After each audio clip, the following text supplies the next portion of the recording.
Shalom, perkenalkan nama saya Yunita Caroline Senturi dengan NIM 3313111104 dari kelas IF 3C Pagi. Nah, di sini saya akan mempresentasikan bagaimana sih hubungan iman Kristen dengan iptek dan juga dengan seni. Nah, yang pertama, kita akan membahas hubungan iman Kristen dengan iptek dan juga dengan seni. Nah, iman Kristen itu tentunya memiliki kaitan erat dengan iptek dan juga seni. Nah, iman Kristen ini memandang bahwa iptek itu adalah sebuah anugerah Tuhan yang membantu manusia memahami alam, meningkatkan kualitas hidup, dan juga memecahkan masalah sehari-hari. Nah, tentunya ini berguna banget dong ya. Namun, iman Kristen juga mengingatkan bahwa iptek itu harus digunakan secara etis dan gak bertentangan dengan kehendaknya manusia. Nah, terus seni itu merupakan sebuah ekspresi keindahan dan juga kreativitas yang dianugerahkan oleh Tuhan gitu. Dalam kehidupan iman itu, seni itu bisa menjadi media untuk memuji Tuhan dan merasakan keindahan ciptaan yang mungkin bisa dilihat dari kita memuji memuliakan nama Tuhan melalui pujian dan juga tari-tarian gitu. Nah, selanjutnya kita akan membahas nih hubungan positif iman Kristen dengan iptek. Nah, kemajuan iptek itu dianggap sebagai salah satu cara Tuhan untuk menunjukkan kasih-Nya dengan membantu manusia mengatasi kesulitan, misalkan dalam bidang pendidikan, ada juga kesehatan, ada juga dalam bidang politik dan lain-lain sebagainya. Namun, iman Kristen ini juga mengajarkan untuk berhati-hati dalam menggunakan iptek dan menggunakannya dengan tanggung jawab dan juga moral gitu. Tujuannya untuk menciptakan kebaikan bersama dan juga menghormati ciptaan Tuhan. Selanjutnya, kita akan membahas hubungan positif iman Kristen dan juga seni. Nah, seperti yang kita tahu, seni itu yang sesuai dengan iman Kristen adalah seni yang memuliakan Tuhan gitu. Seperti musik rohani, ada juga lukisan, ataupun tarian yang biasa digunakan dalam ibadah gitu. Nah, seni itu memperkaya kehidupan rohani, terus juga memperkuat hubungan manusia dengan Tuhan, dan juga memberikan inspirasi untuk hidup yang lebih baik dan juga bermakna gitu. Selanjutnya, apa sih dampak positif dan negatif dari iptek di bidang politik? Nah, yang pertama kita akan membahas dampak positifnya dulu nih. Yang pertama positifnya adalah iptek membantu menciptakan sistem politik yang lebih transparan, terus juga mempercepat akses informasi dan meningkatkan keterlibatan warga. Nah, itu dalam bidang politik. Dan pastinya ada negatifnya dong. Nah, iptek ini bisa disalahgunakan untuk menyebarkan informasi palsu ataupun berita-berita palsu seperti yang kita kenal dengan berita hoax gitu, yang dimana itu dapat memunculkan maupun memicu konflik politik dan menyebabkan ketidakpercayaan seperti itu. Lalu selanjutnya, apa sih dampak positif dan negatif iptek dalam bidang ekonomi? Nah, yang pertama positifnya itu iptek itu dapat mempercepat proses produksi, terus juga meningkatkan produktivitas, dan juga menciptakan peluang ekonomi baru. Seperti kita tahu, misalkan nih kan, kemajuan iptek sangat berdampak dalam bidang ekonomi kita gitu. Jadi bisa menciptakan peluang ekonomi baru gitu. Selanjutnya negatifnya itu peningkatan otomasi yang dapat mengurangi lapangan kerja di sektor tradisional dan juga meningkatkan kesenjangan ekonomi antara kaya dan juga yang miskin. Nah, ibaratnya iptek ini kan barang-barangnya maju gitu kan. Nah, jadi hal-hal ataupun produktivitas yang dalam bidang tradisional gitu, jadi ketertinggalan gitu. Karena apa? Karena adanya iptek ini dan juga bisa membuat kesenjangan ekonomi antara si kaya dan juga si miskin. Ibarat, dia orang kaya nih gitu kan. Terus ada juga orang miskin. Jadi setara sosialnya itu jadi nampak gara-gara itu. Selanjutnya kita masuk ke bidang sosial. Nah, positifnya itu iptek itu tentunya memudahkan komunikasi gitu, hubungan antar individu dan juga memungkinkan kita terhubung dengan orang-orang di seluruh dunia. Seperti yang kita tahu banyak sosial media yang dimana sosial media ini bisa kita berkomunikasi dengan orang-orang yang ada di luar negara kita bahkan gitu. Jadi tentunya ini sebuah hal positif yang sangat berdampak gitu dalam kehidupan kita. Selanjutnya dampak negatifnya tentu ada juga, karena kecanduan teknologi ini bisa mengurangi interaksi langsung dan juga mengikis nilai-nilai kekeluargaan serta kedekatan sosial. Jadi karena kita sendiri gitu, contohnya kecanduan teknologi. Jadi kita memiliki sifat yang tidak mudah bergaul, tidak mau bergaul. Karena apa? Karena kita menggunakan teknologi. Ibaratnya kita HP terus, jadi kita nggak mau bersosialisasi dengan orang lain. Seperti itu. Nah, selanjutnya di bidang pendidikan. Nah, iptek ini itu mempermudah akses pembelajaran, seperti belajar secara online dan juga meningkatkan mutu pendidikan dengan menyediakan sumber belajar yang luas.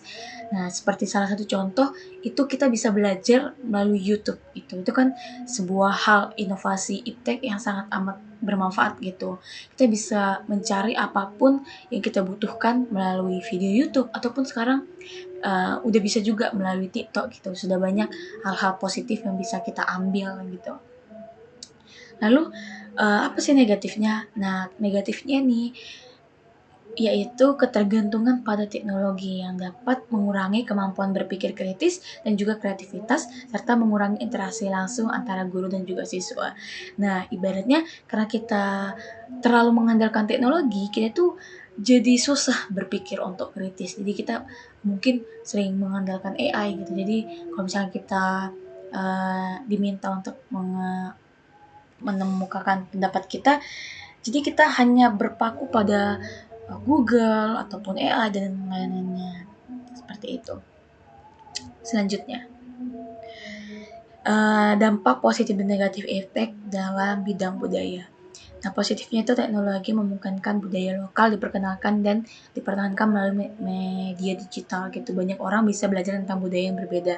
Ibaratnya kita bisa mempelajari budaya negara lain melalui iptek ataupun budaya suku lain gitu. Misalkan kita mempelajari budaya yang ada di Bali gitu melalui iptek ini karena kecanggihan iptek. Nah, tentunya ada dampak negatifnya, yaitu masuknya budaya asing secara berlebihan bisa menyebabkan budaya lokal tergeser sehingga identitas budaya bangsa berisiko hilang.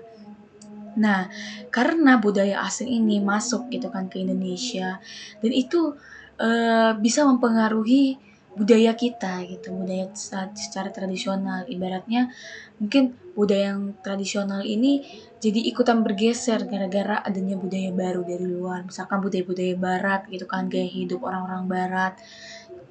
Jadi manusia ataupun orang-orang lebih suka mengikuti budaya-budaya barat dibandingkan dengan budaya-budaya lokal gitu, yang padahal seharusnya budaya lokal ini harus kita lestarikan gitu karena itu sebagai identitas kita. Selanjutnya, dampak positif dan negatif iptek dalam bidang keagamaan. Nah, iptek ini memudahkan penyebaran nilai-nilai agama dan memungkinkan ibadah online seperti kebaktian atau kegiatan komunitas rohani. Seperti yang kita tahu juga, ibadah itu udah nggak bisa kita lakukan di online gitu. Jadi dari kamar kita bisa ibadah gereja gitu kan melalui video-video yang ada di YouTube gitu. Dan juga kita bisa mendengarkan konten-konten rohani yang ada di TikTok mungkin atau khotbah yang ada di YouTube, banyak hal gitu. Tentunya ini membawa dampak positif. Jadi nggak cuman di hari Minggu aja atau nggak di hari-hari tertentu aja kita bisa mendengarkan firman, tapi kita bisa mendengarkan firman setiap hari gitu. Lalu dampak negatifnya adalah arus informasi yang berlebihan dan konten yang tidak sesuai dengan ajaran agama bisa menimbulkan kebingungan atau bahkan melemahkan iman.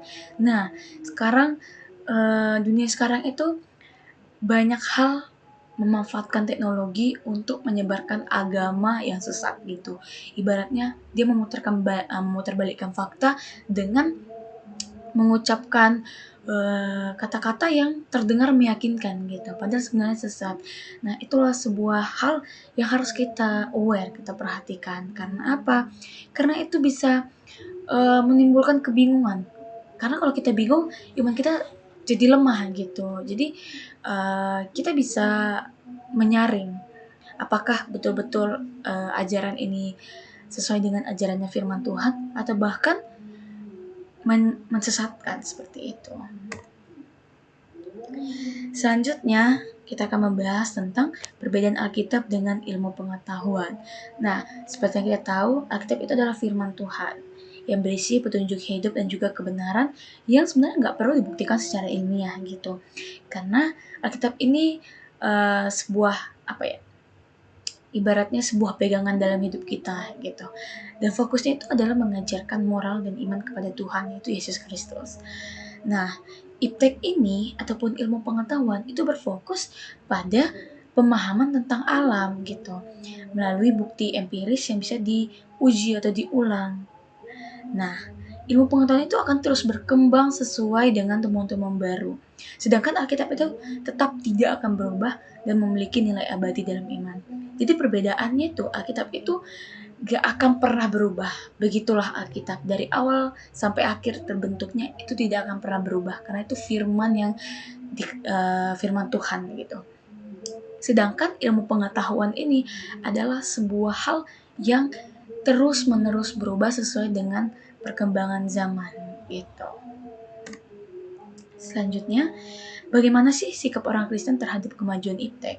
Nah, yang pertama tentunya kalau misalkan orang Kristen itu diajarkan untuk menggunakan iptek dengan bijaksana dan juga tanggung jawab gitu.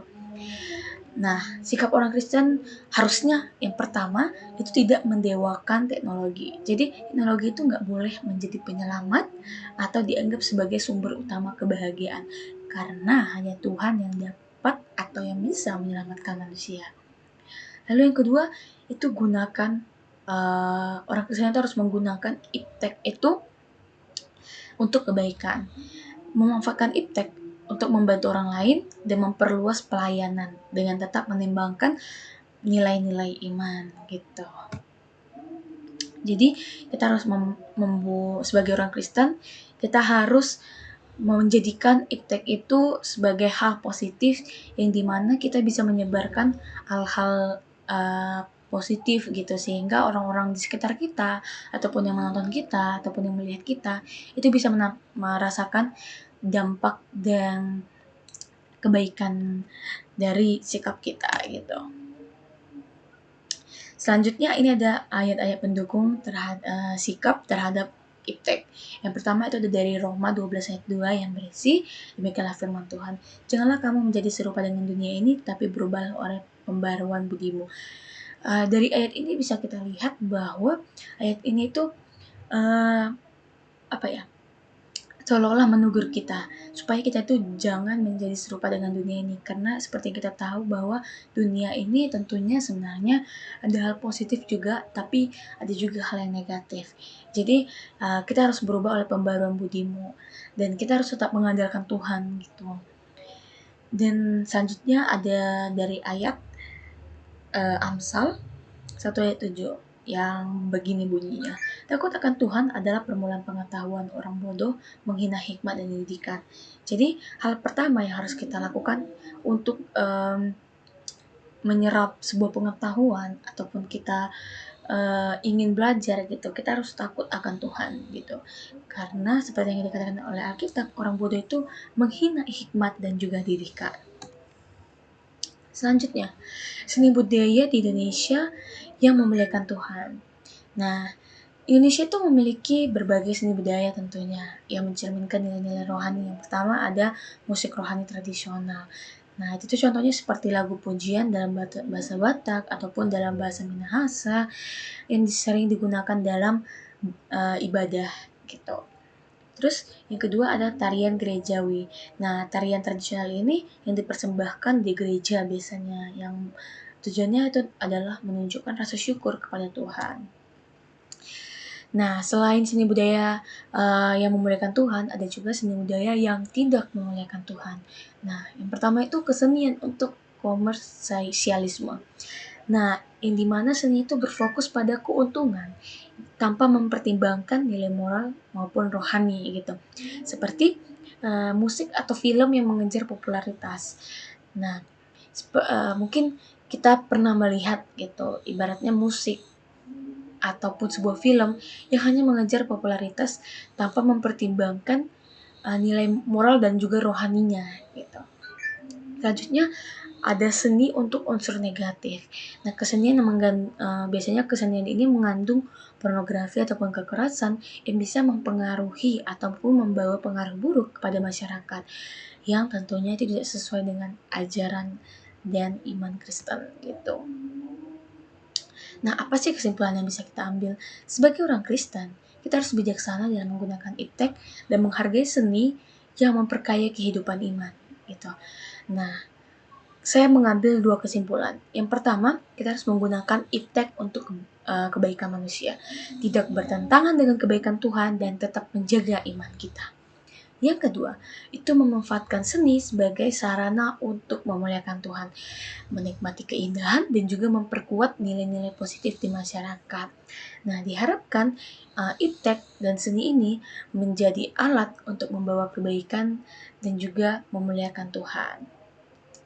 Mungkin demikian presentasi yang bisa saya sampaikan, kurang dan lebihnya mohon dimaafkan. Terima kasih, Shalom.